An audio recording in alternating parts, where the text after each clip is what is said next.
Jelajahi cara baru mendapatkan informasi. Download Metro TV Extend sekarang.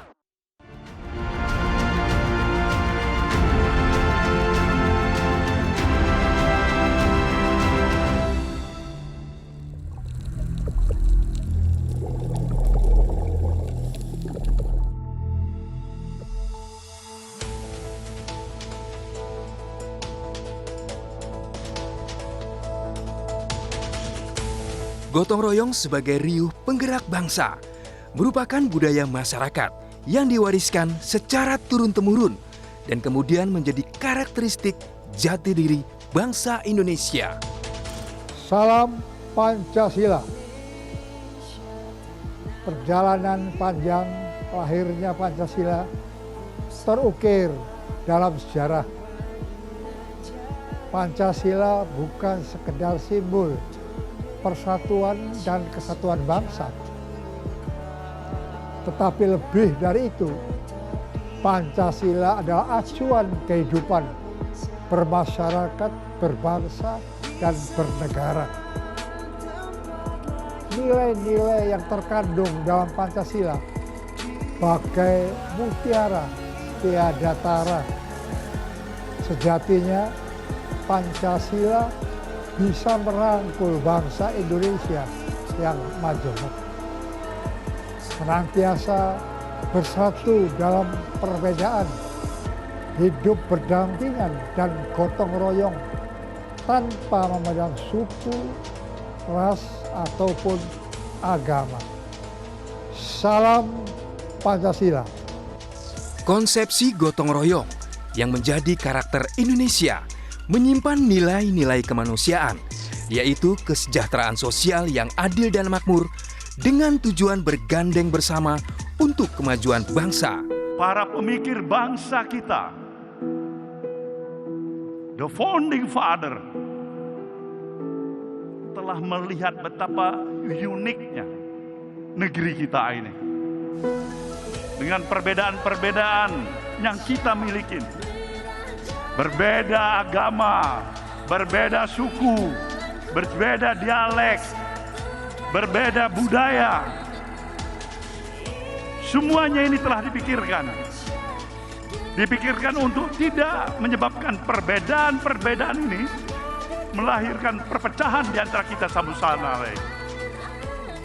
Dan untuk itulah para pemikir bangsa, the founding father kita, telah melahirkan suatu alat sebagai perekat bagi persatuan dan kesatuan kita yang menjadi ideologi kita yang kita kenal, Pancasila.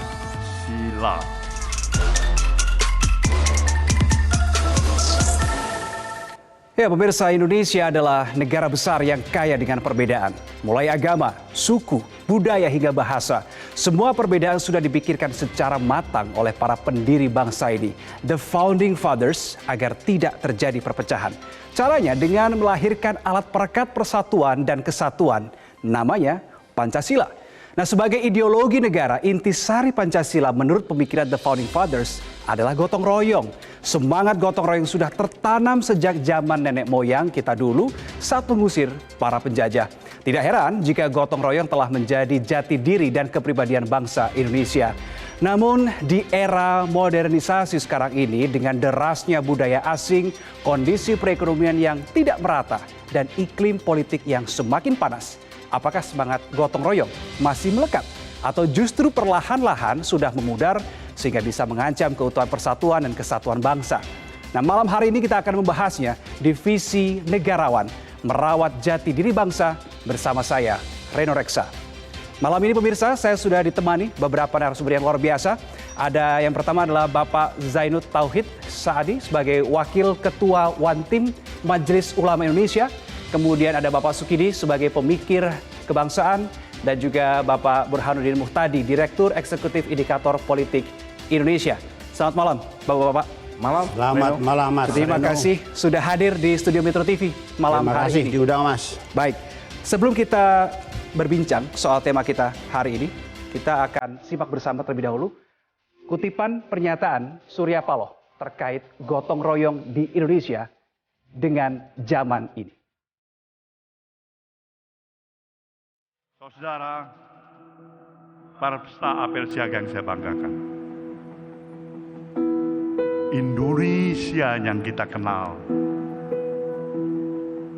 sebagai satu bangsa yang memiliki sifat dan nilai-nilai values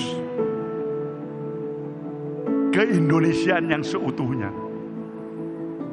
Bangsa yang penuh dengan ramah tamah, sopan santun, mengenal tempo selero, ajas kepantasan, kepatutan, budaya malu, penuh dengan spirit kegotong royongan.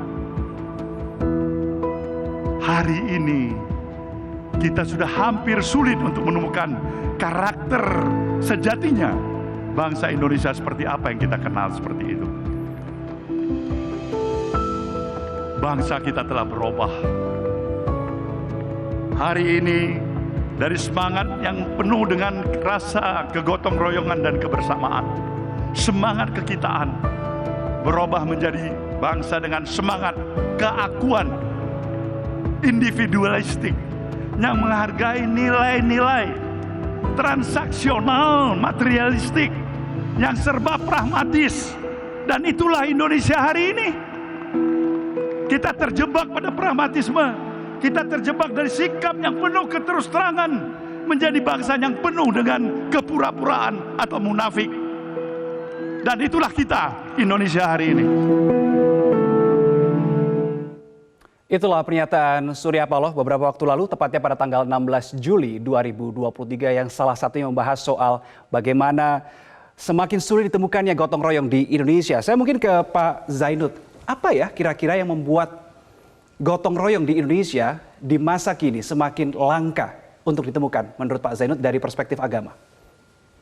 Iya, yang pertama Mas Reno, seperti yang disampaikan oleh Pak Surya Paloh bahwa the fathers kita, para tokoh bangsa kita itu memiliki satu kearifan yang luar biasa.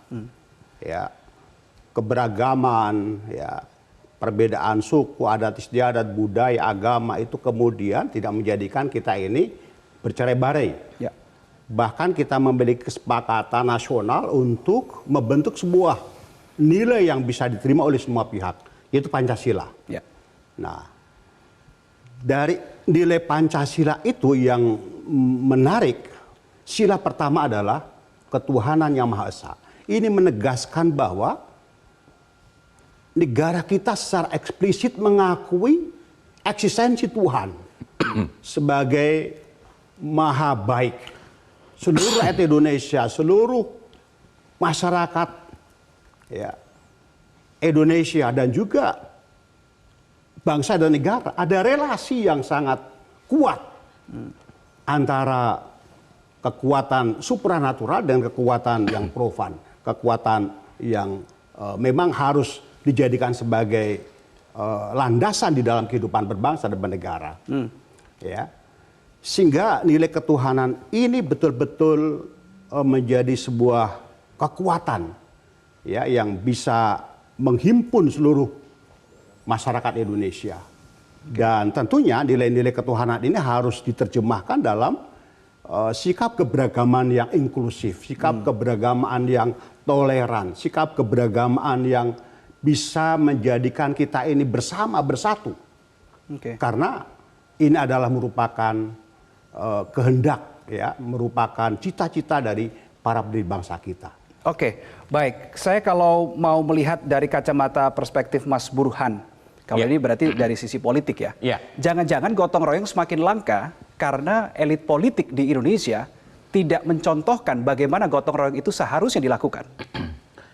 Begini ya, tadi kalau kita lihat pidato Bang Surya Paloh, beliau menyebut jati diri bangsa dalam beberapa ciri yang menurut saya ada yang positif, ada yang negatif. Yang positif adalah gotong royong, yang negatif dia sebut makin lama makin munafik. Ya. Dan kalau kita ingat pidato kebudayaan Muchtar Lubis, itu persis Pak Muchtar Lubis itu menyebut 6 ciri karakter manusia Indonesia, yang 6 ciri diantaranya itu adalah munafik, kepura-puraan, Kemudian dia juga menambahkan orang Indonesia itu menurut Muchtar Lubis enggan atau tidak mau bertanggung jawab atas perbuatannya. Kemudian juga disebut suka tahayul. Meskipun Muchtar Lubis juga menyebut ada karakter orang Indonesia yang artistik. Jadi poinnya adalah ada kombinasi yang saling bertolak belakang antara sesuatu yang positif dengan karakter lain yang negatif tadi, penuh kepura-puraan, hipokrisi dan seterusnya. Nah, kalau kita lihat gotong royong, makna awalnya kan positif. Secara etimologis gotong royong itu, gotong itu artinya kan mengangkat, royong itu bersama-sama.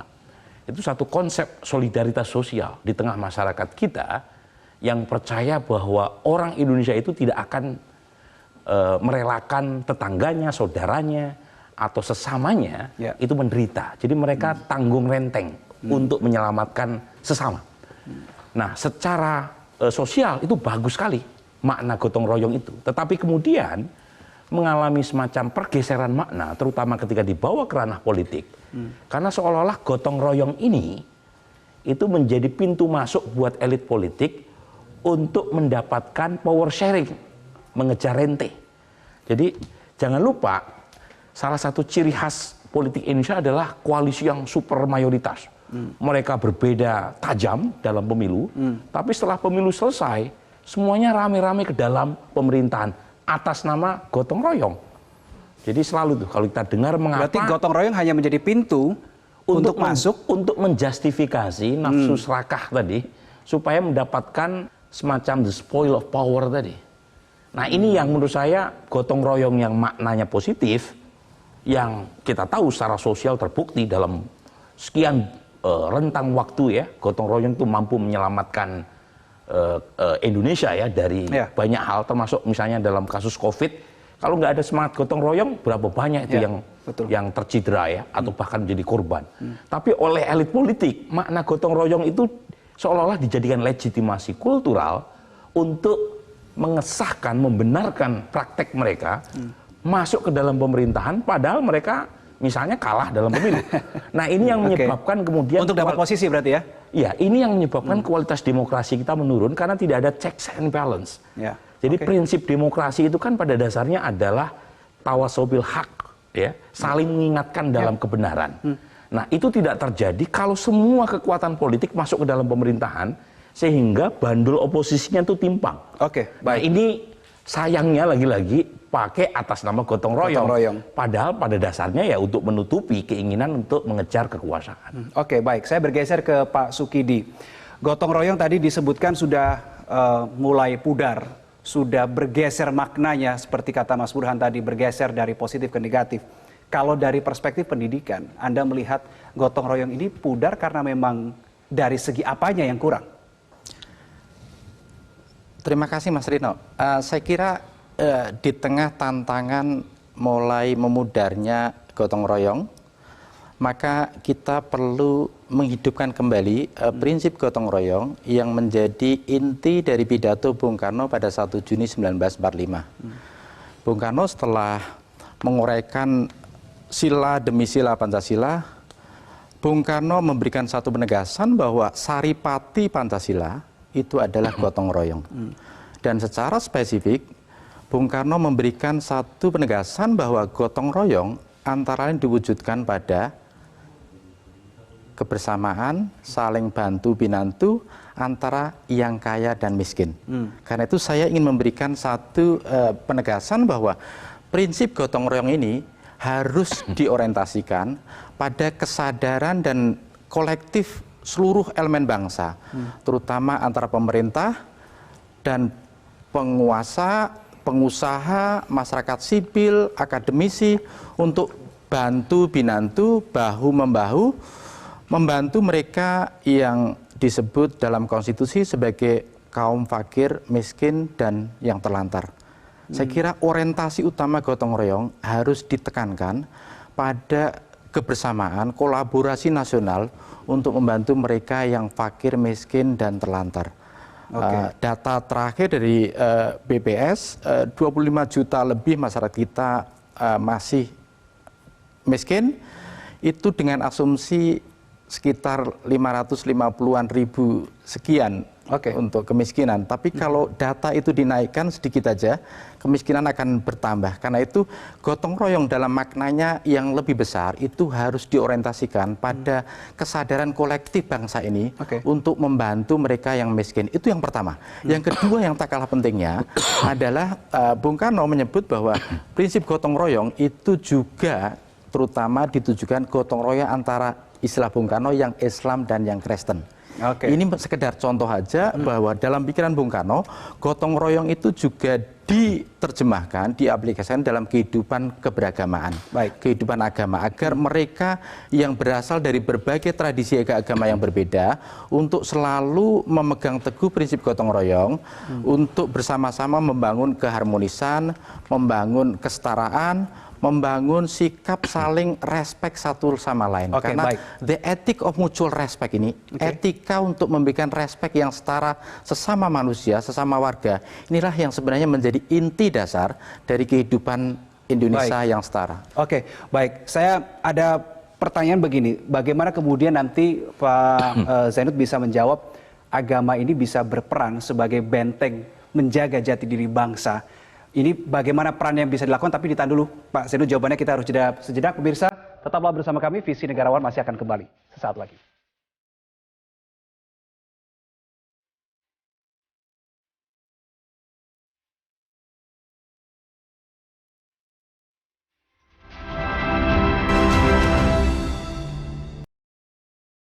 Cara mudah mendapatkan informasi dengan satu sentuhan jari. Download Metro TV Extend.